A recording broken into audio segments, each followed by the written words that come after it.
Jayne Rossman. Thank you, Mayor Buxbaum and council members. I imagined you all, when you heard about Seattle passing their resolution, thinking, okay, well, how long is it until people show up at the council meeting and ask for the same thing? So we're here.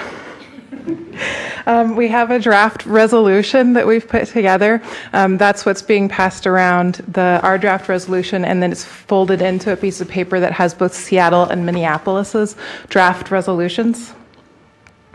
And we're here to urge you to officially make it a city holiday to celebrate Indigenous Peoples Day. It's good to hear you don't technically celebrate Columbus Day. However, the fact that there's no parking charges on that day does give the impression that you do. So I would love it if I could not pay my parking that day and feel really good about that being for Indigenous Peoples Day.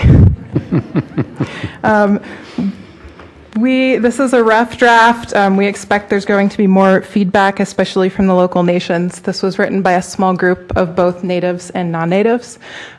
We are novices at this, and so I will be contacting folks at the city. I'm sort of unofficial secretary to find out how the next steps can work.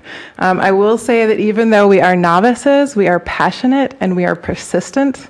And we would very much like to see this be the last Columbus Day that happens in this area, and that in the future we have an Indigenous Peoples Day.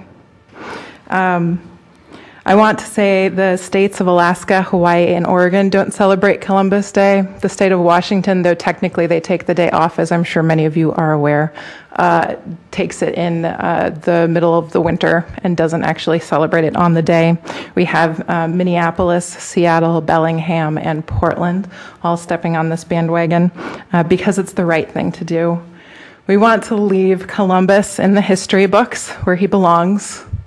And we want to celebrate here the original discoverers of this land, the people whose ancestors have been here since before the Europeans understood that the world was round, the people whose vibrant culture and strength deserves to be celebrated by us all.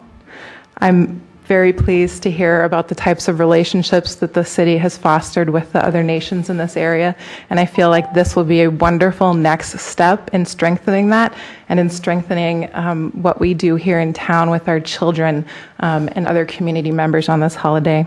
So let's make October 12th, 2015 Olympia's first annual Indigenous Peoples Day. It won't cost the city anything, but in terms of goodwill, unity, and doing the right thing, it'll be priceless.